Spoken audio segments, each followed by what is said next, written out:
नमस्कार मित्रांनो, मी धीरज सरदार। तर हा एक क्वेश्चन आहे तो लातूर जिल्हा पोलीस भरतीमध्ये विचारलेला आहे। चला तर बघूया।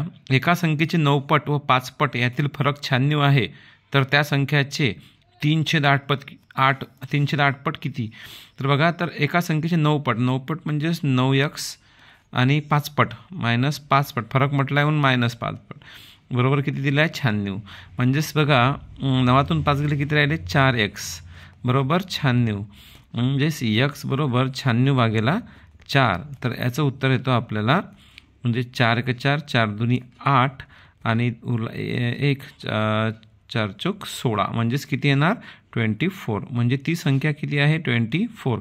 तर त्या संख्येचे आपल्याला काढायचे आहे 3/8 पट, म्हणजेच काय? 24चे म्हणजेच 3/8 पट 3/8, म्हणजे 8 × 8 8 × 24, म्हणजेच काय?